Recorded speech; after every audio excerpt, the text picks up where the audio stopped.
समाज की नियमन और धारणा और समाज के प्रति चेतनता की बात करने से ज्यादा हम राजनीति और राजनीति में धर्म के लोग कैसे पहुंच जाए इसकी चेष्टा ज्यादा की जाती है। राष्ट्रवादी होने का मतलब हम यही समझते हैं कि जब तक यहां झंडे रखकर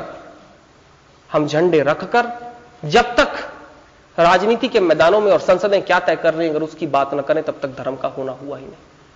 राष्ट्रवादी बनने का अर्थ हम ये नहीं समझ पाते जो विवेकानंद जी ने कहा था कि जिन जिन क्षणों से होकर, विवेकानंद जी से एक बार पूछा गया था अमेरिका में कि बताओ नेशनलिस्ट होने का भाव क्या है, तो बोले तुम समझ नहीं पाओगे, क्योंकि राष्ट्रीयता बड़ी दूसरी बात है। वापस लौट कर आते हैं, चेन्नई पहुंचते हैं, चेन्नई की एक सभा होती रहती है।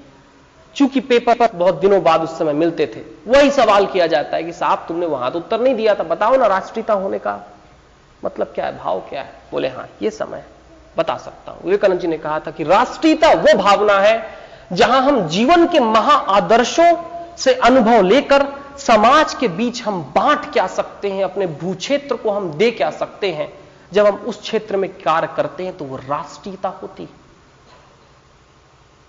बड़ी महत्वपूर्ण बात कही थी, लेकिन भारत इसको रिपीट नहीं कर पाया। वो राष्ट्रवादी संत और विचारक की बात करता रहा, लेकिन राष्ट्रीयता और राष्ट्रवादी होने का अर्थ क्या है।